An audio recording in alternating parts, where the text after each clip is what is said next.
दुनिया में इतना बड़ा झूठा प्राइम मिनिस्टर किसी देश में पैदा नहीं हुआ। 5,575 झूठे मरे थे तो ये अकेले पैदा हुए थे।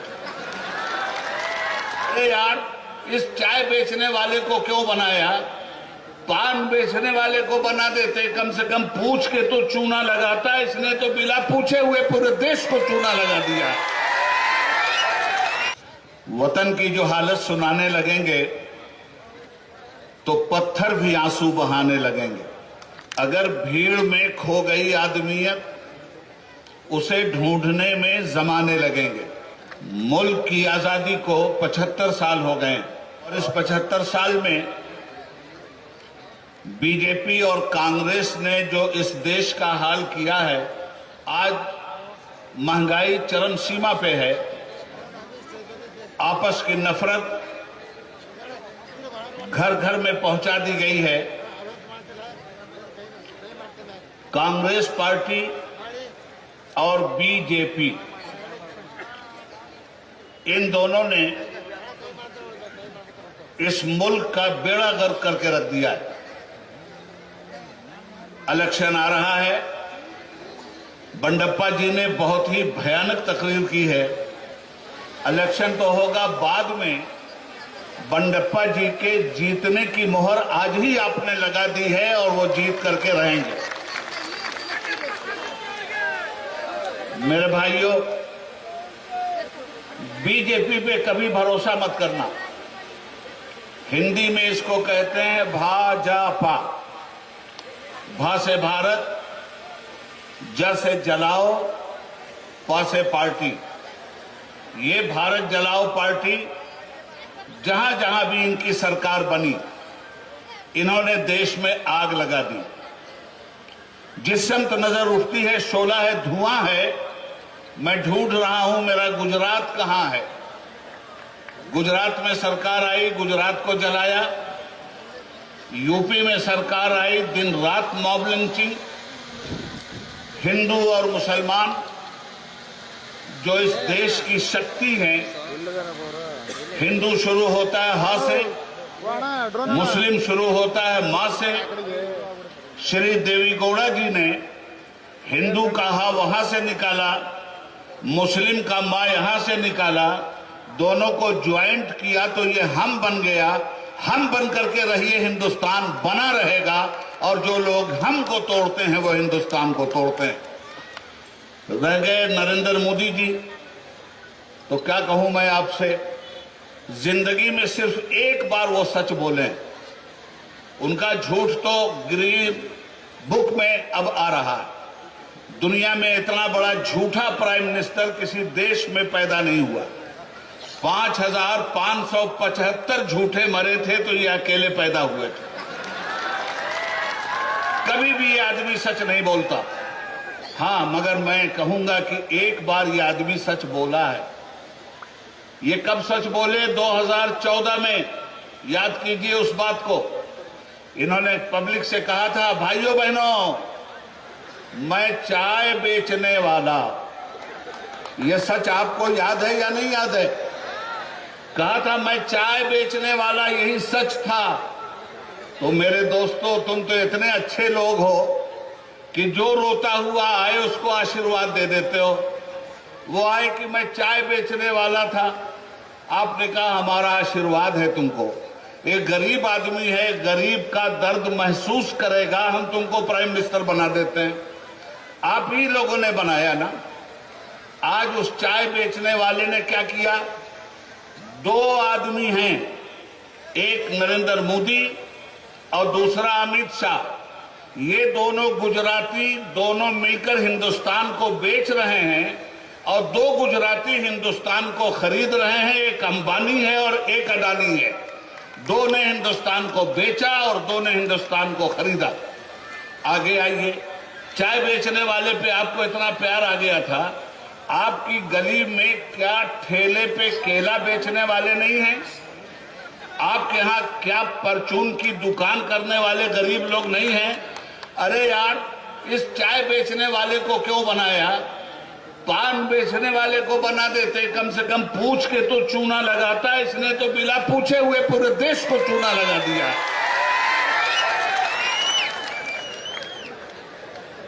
भ्रष्टाचार, जनता दल पर यह इल्जाम कभी मत लगाना।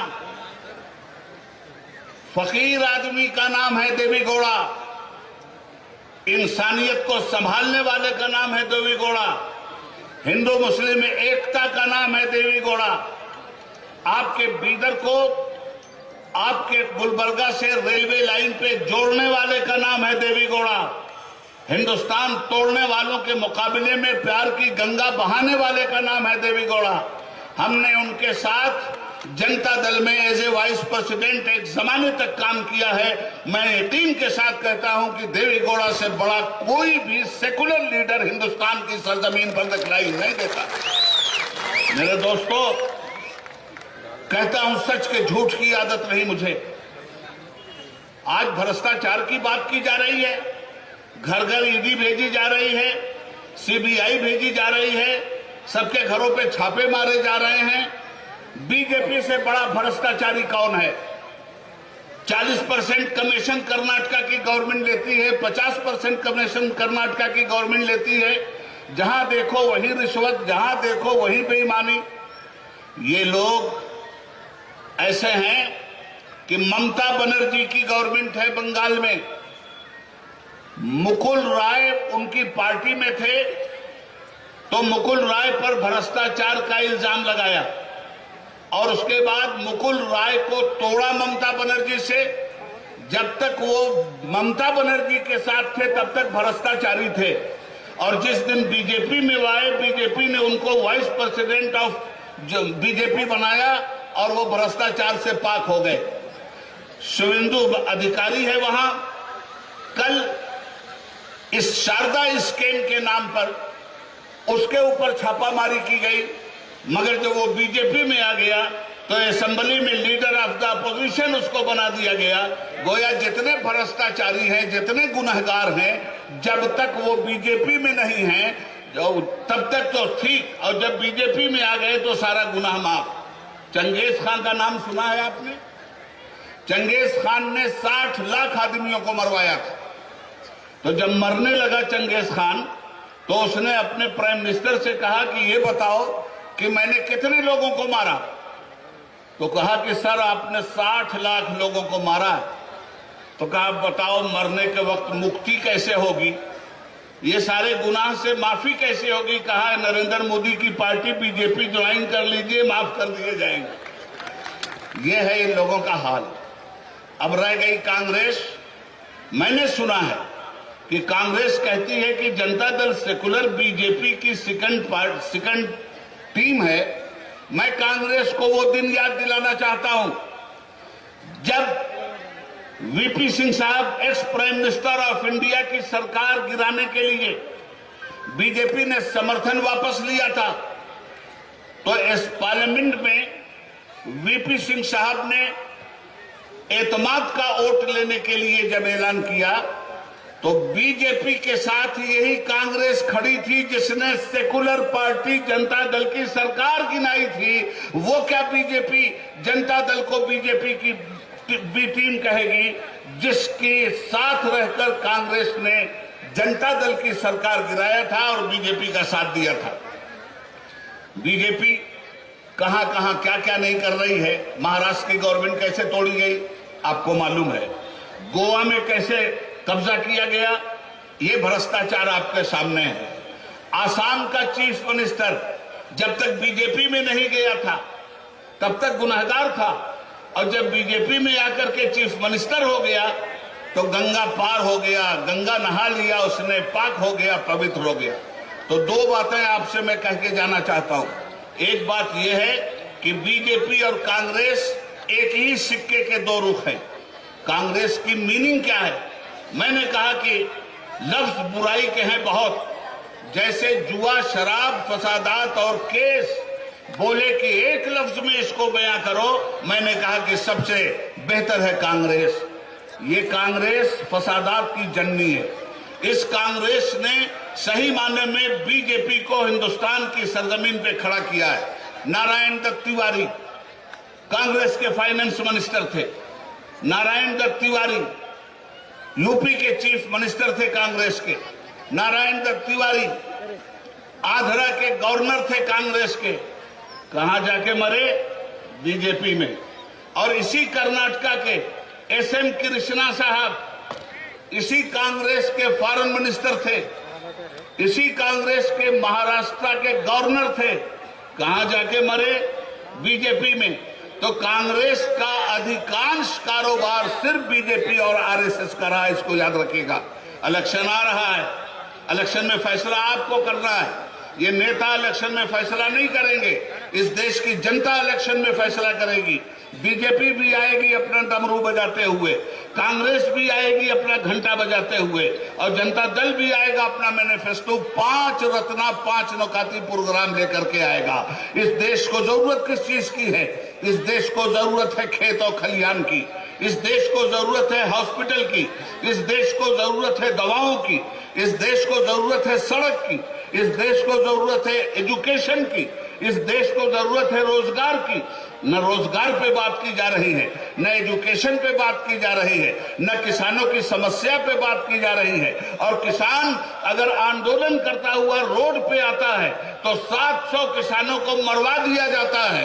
ये काला कानून लाने वाले लोग सफेद अंग्रेज इस हिंदुस्तान से जब चले गए तो इसी तरह की काली औलादों को पैदा करके गए हैं। जो काम अंग्रेजों ने किया था वही काम आज का डिक्टेटर कर रहा है। इस इलेक्शन में याद रखिएगा, बीजेपी ने एक खेल किया है। वो खेल ये है कि हर मजबूत कैंडिडेट के मुकाबले में जनता दल के कुछ खरीदे हुए मुसलमानों को खड़ा करेगी। 10,000 ले लो, 20,000 ले लो, 50,000 ले लो, 1 लाख, जिसकी जैसी हैसियत पैसा लो, 2,000 वोट काटो।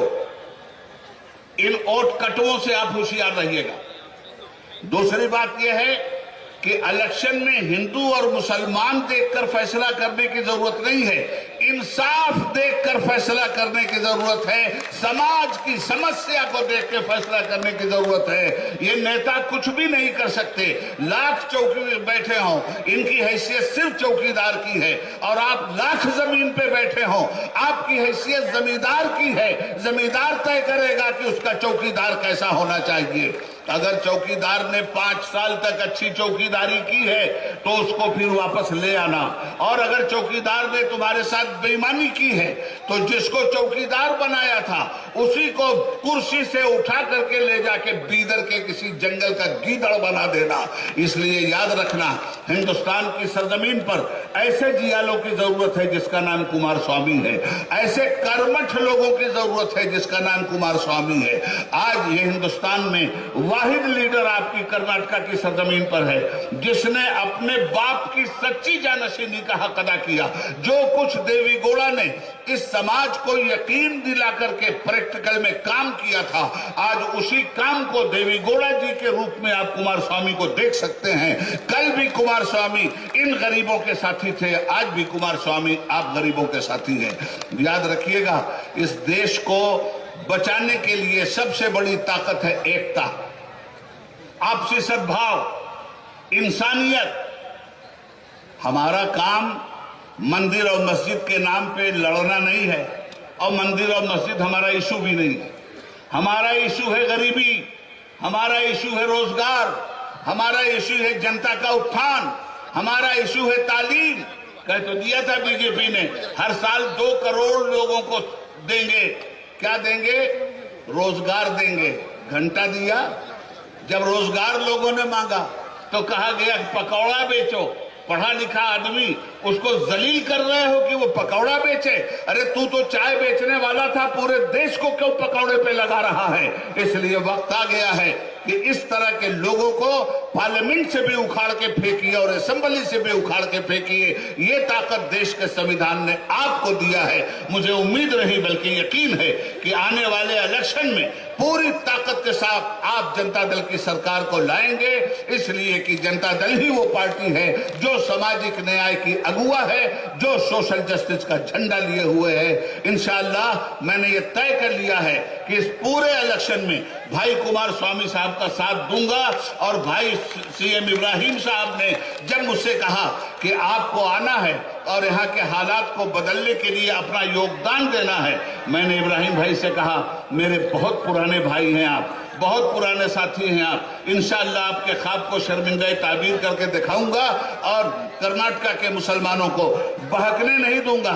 इन मुसलमानों से मैं खास तौर पे कहना चाहता हूं, मेरे भाइयों, जज्बात में आकर फैसला मत लो, बल्कि हालात को देख करके फैसला लो। आपके साथ कोई ऐसा नहीं है जो ईमानदारी के साथ खड़ा हो सके। इस पार्टी को अगर आपने जितवा दिया तो मैं आपको बताना चाहूंगा कि आपके सूबे में, आपके गांव में, आपके कस्बे में, आपकी तहसील में, आपके शहर में माइनॉरिटीज के सिलसिले में पार्टी जो कुछ अपना मैनिफेस्टो लाएगी, आप उस मैनिफेस्टो को देख करके खुश हो जाएंगे। आने वाले दिनों में हिंदू मुस्लिम एकता के लिए, कर्नाटका की तामीर और तरक्की के लिए, इंसानियत के परचम को बुलंद करने के लिए, आपसी सद्भाव के लिए, हिंदू मुस्लिम नफरत मिटाने के लिए जरूरी है कि आप बंडप्पा जी को जितवाइए और जनता दल को पूरी ताकत के साथ जितवाइए। हिंद को नाज है जिसमें, वो निशानी हम हैं, ताज और लाल किला के यहाँ बानी हम हैं। हिंदुस्तान जिंदाबाद।